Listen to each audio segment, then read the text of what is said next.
Hello everyone, I'm Colin stack-Troost and welcome to Uncensored Pillow Talk. We want to let you know about this event that's coming up. If you like dance, you will love this. It's called Satin and Swing by choreographer Adriana Thompson. She was actually in our studio and has a message for you.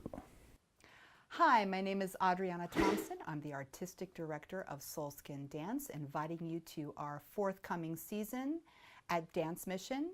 The performance is called Satin and Swing, March 10th, 11th, and 12th at 8 o'clock, and I hope to see you then. Be sure to check it out, guys.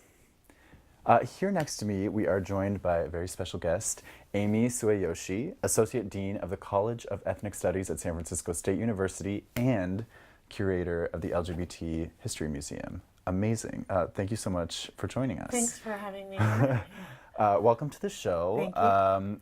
First off, it sounds like I want to explore some of the projects that you're working on because it sounds like you've got a lot going on. So tell us a little bit about the Dragon Fruit Project. Sure. So the Dragon Fruit Project is an intergenerational API queer oral history project.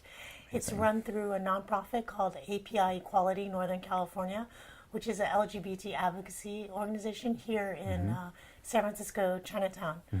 And it's really kind of based on this idea that our elders are getting older. We really want to record their history, right? And there's this resurgence of all these young people who are really interested in hearing about older queers and their activism, right? I'm glad to hear that. Yeah, it's kind of amazing. I'm moved by it. I think Yeah. sometimes Asian American queers, when they come out, they think they're the first Asian American queer ever, and that's not the case. So it's pretty amazing for them to be interested in recording these histories.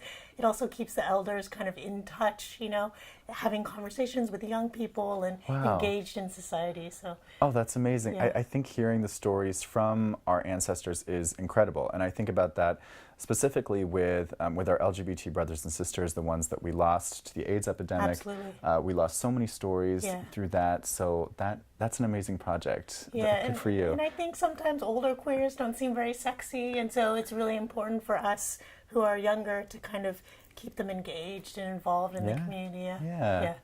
Wow, cool. Well, we're going to take a short break, so stay with us. We've got plenty more questions for Amy coming right up.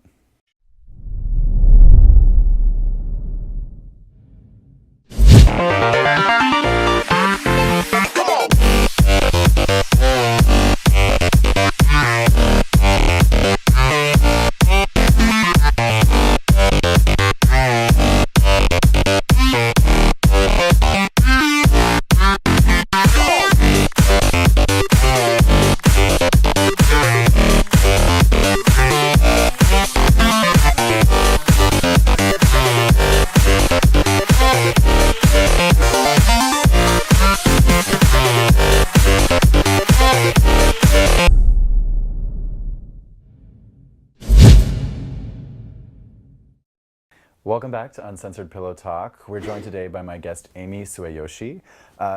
Amy, you have written several books and articles, and we are curious about your first book, Queer Compulsions, Race, Nation, and Sexuality in the Affairs of Yone Noguchi. Can you tell us a little bit about this work? Sure. So Yone Noguchi was an immigrant from Japan. He came to the U.S. in the 1890s. He wanted to become an English language poet. He's better known today as the father of artist Isamu Noguchi. So you know those paper lanterns that you can buy at Costco? Yeah. And also the Isamu Noguchi table. You know? Oh, yeah. It's actually his father. Wow. So he came to San Francisco in the 1890s, and he had an affair with this rice queen named Charles Warren Stoddard. And Charles Warren Stoddard is also known as the first gay author of San Francisco. He's also the founder of the very elite Bohemian Club in San Francisco.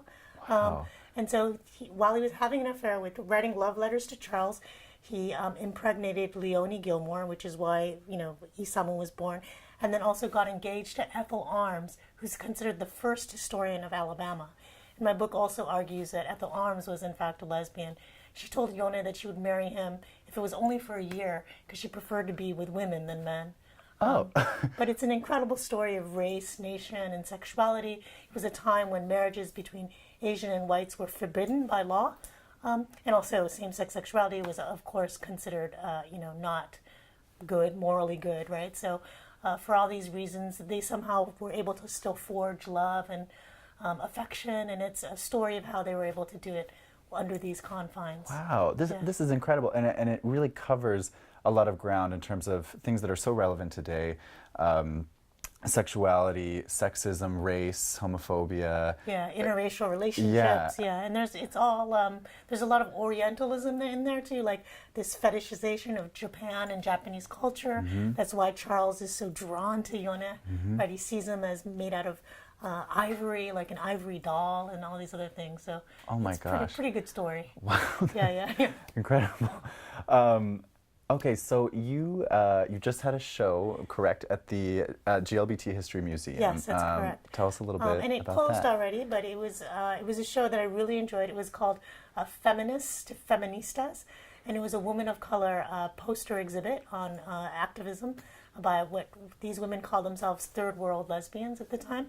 And it kind of talks about how lesbians at first they're active throughout the 3 or 4 decades, but at first they sort of reject all these kinds of patriarchal things, right? So they don't want to look beautiful. They just wear sweats. They don't really care about how they look.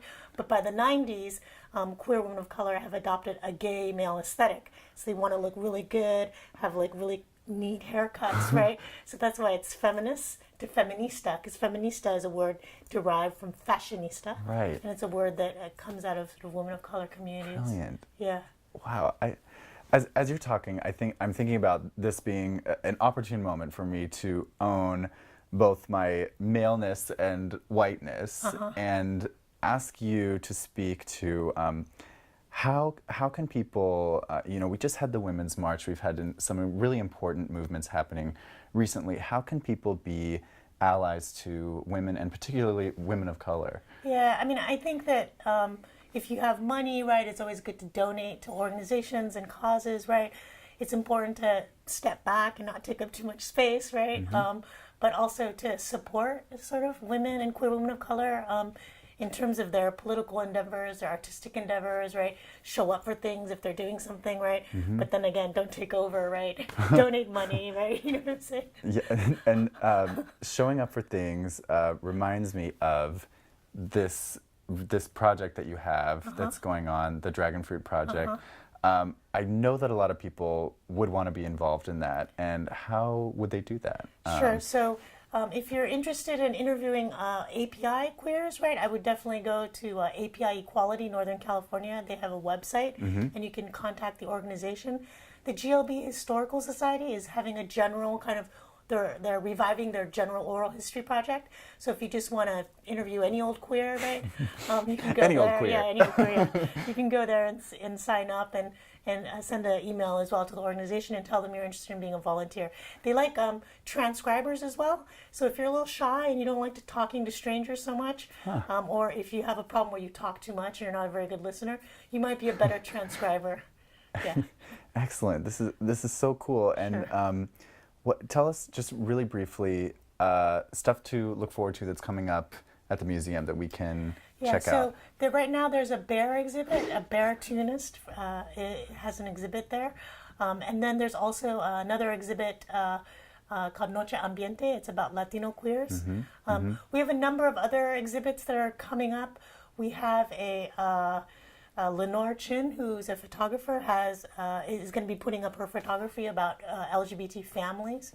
And then we have some long time, like more permanent kind of exhibits, like Harvey Milk's suit that he was assassinated in is at the museum. Wow. We also have some materials by an adult Japanese American who was incarcerated in the camps right in the 1940s as well. Wow. So a lot of interesting things. We also have That's really powerful. Yeah. An exhibit on DOB, Daughters of Bilitis, which is the first lesbian sort of civil rights kind of organization. Amazing. Yeah. So much cool stuff to check out. I'm so glad you joined us today. If you have any questions for Amy or for me, please don't hesitate to email us at upt@newsupnow.com. Thank you so much for joining us, and please check us out next time on Uncensored Pillow Talk.